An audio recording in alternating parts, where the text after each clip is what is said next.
Keruntuhan Khilafah Islam pada 3 Maret 1924 Masehi atau bertepatan dengan 28 Rajab 1342 Hijriah menandai berakhirnya dunia diatur oleh sistem kehidupan sahih yang didasari syariat Islam.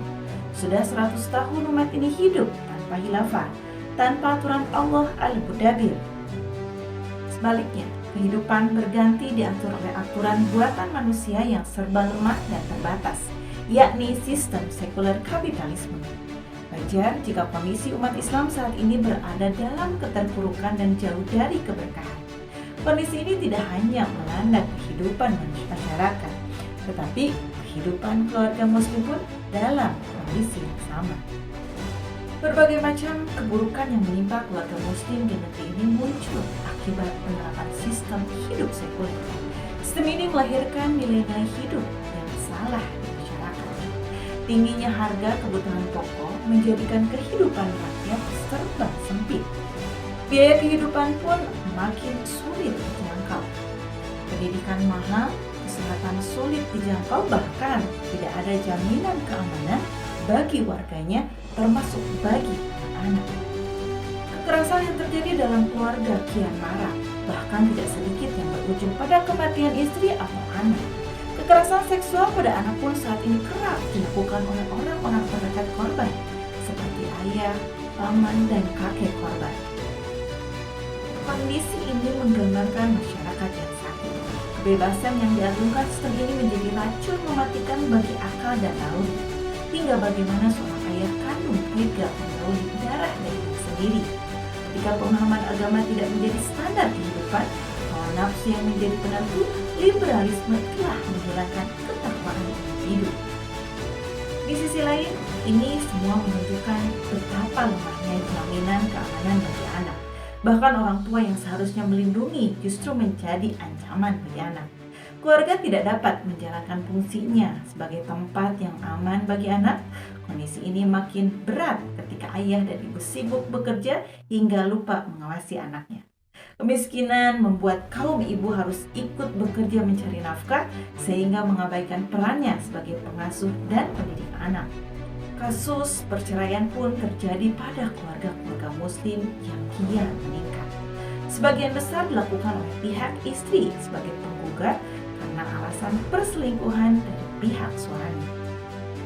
Semua ini adalah buah dari sistem sekuler kapitalisme, sistem yang membawa kerusakan pada masyarakat dan meruntuhkan sendi-sendi kehidupan manusia. Sistem inilah yang membuat manusia tidak lagi mulia karena perilakunya bagaikan binatang, bahkan melebihi binatang. Mewujudkan keluarga yang tentram dan bahagia membutuhkan adanya peran sistem yang mendukung. Bagaimanapun kuatnya kita memproteksi keluarga dengan ide-ide Islam dan melakukan pembinaan intensif kepada anak, apabila sistem yang berlaku di kehidupan keluarga tidak menggunakan hukum syara, akan sulit mewujudkan dan mempertahankan bangunan keluarga yang kokoh.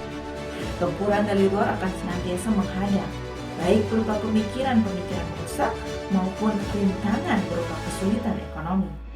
Ini akan berdampak pada sulitnya pemenuhan kebutuhan fisik dan non-fisik anggota keluarga. Dari sinilah biasanya muncul berbagai penyimpangan. Memang bukanlah perkara yang mudah. Beberapa upaya yang bisa dilakukan oleh keluarga muslim. Pertama, membentengi keluarga dengan akidah Islam. Islam mengajarkan kepada kita akan menjadikan akidah Islam sebagai benteng yang melindungi pemikiran keluarga kita dari pemikiran-pemikiran kufur yang bertentangan dengan Islam, seperti demokrasi, sekularisme, liberalisme, dan sebagainya. Dengan demikian akan terwujud iman yang kuat dalam diri anggota keluarga muslim. Ini akan melindungi keluarga kita dari berbagai budaya dan gaya hidup kufur yang rusak dan merusak yang disodorkan sistem sekuler kapitalisme. Keimanan yang kuat ini akan terwujud dengan meyakini dan memahami bahwa Allah adalah Al-Khaliq Al-Mudabbir. Artinya, memahami bahwa hanya Allah yang berhak disembah dan membuat aturan untuk manusia. Sebaliknya, manusia berkewajiban taat dan melaksanakan semua aturan-aturannya. Oleh karenanya, setiap anggota keluarga tidak boleh mengambil hukum-hukum yang bukan berasal dari Allah Subhanahu wa Ta'ala. Dengan iman yang kuat, setiap anggota keluarga akan memahami tujuan hidup, yakni untuk beribadah kepada Allah Subhanahu wa Ta'ala. Yang kedua, menjadikan seluruh anggota keluarga taat syariat. Keluarga muslim akan terjaga jika setiap anggotanya menjadikan syariat Islam, yakni halal dan haram, sebagai standar berbuat dan menilai sesuatu. Di sanalah letak pilihan Allah. Baik atau buruknya suatu aktivitas haruslah ditimbang berdasarkan ketentuan syariat, bukan karena hawa nafsunya suka atau tidak suka. Sesungguhnya yang paling mengetahui hal yang baik atau buruk bagi manusia adalah Allah, Sang Pencipta manusia. Ini sebagaimana dalam firman Al-Quran, bisa jadi kalian tidak menyukai sesuatu, padahal sesuatu itu baik bagi kalian. Bisa jadi kalian menyukai sesuatu, padahal buruk bagi kalian. Allah Maha mengetahui sedangkan kalian tidak mengetahui. Yang ketiga, bersandar hanya kepada Allah dan menggunakan ikhlas sendiri. Di tengah sistem rusak ini, hendaklah kita selalu menjaga hati, jiwa, dan kewarasan kita. Oleh karenanya, sudah seharusnya kita selalu mendekat kepada Allah. Dengan demikian, kita mampu mengarahkan kecenderungan kita sesuai dengan tuntunan Allah Subhanahu wa Ta'ala yang bisa berpikir benar. Banyak hal yang bisa kita lakukan, di antaranya dalam berpikir, berdoa, bersedekah, puasa, dan sebagainya, serta amalan-amalan sunnah lainnya. Lebih baik lagi jika kita sempurnakan dengan tahajud, senantiasa mengadukan sebuah permasalahan hidup hanya kepada Allah dan maha esa. Yang keempat, rajin menghadiri majelis ilmu agar paham Islam apa. Pemikiran dan pemahaman yang lahir dari sistem kapitalisme telah disebarkan di tengah-tengah umat dengan bahasa yang indah. Padahal itu semua adalah racun berbalut madu. Disinilah pentingnya setiap anggota keluarga membina diri dengan pemahaman dan thaqafah Islam yang lurus. Ketika setiap keluarga muslim memahami Islam dengan benar, mereka akan mampu membedakan pemikiran yang benar dan yang salah, sehingga tidak mudah terjebak perbuatan dan tingkah laku yang menyimpang. Langkah yang paling mudah untuk mewujudkan ini semua adalah dengan istiqomah menghadiri majelis-majelis ilmu yang membahas Islam kafah. Pahami Islam kafah, lalu dakwahkan ke tengah-tengah umat.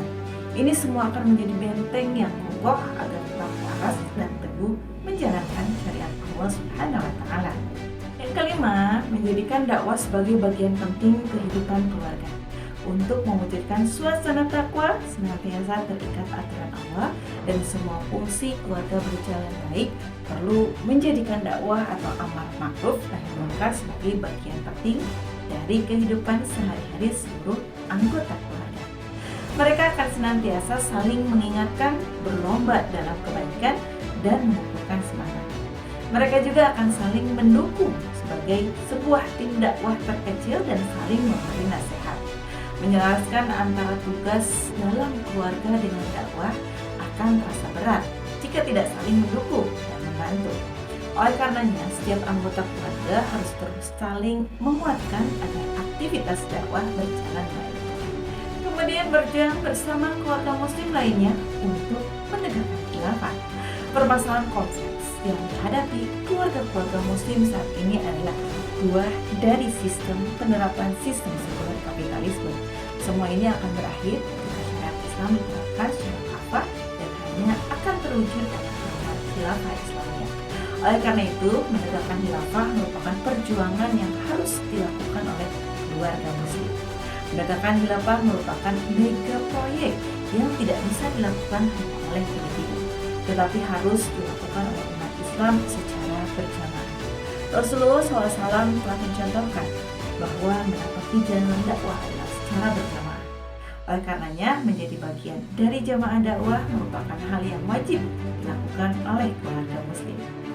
Demikianlah beberapa upaya agar keluarga muslim tidak tergoda dan terjebak pada racun-racun kapitalisme yang bisa menjauhkan dari Islam dan menggelincirkan pada kubangan dosa. Nauzubillah min dzalik. Hanya saja ini semua akan terwujud secara hakiki jika semua aturan Allah tegak di dunia ini dalam bingkai khilafah Islamiyah.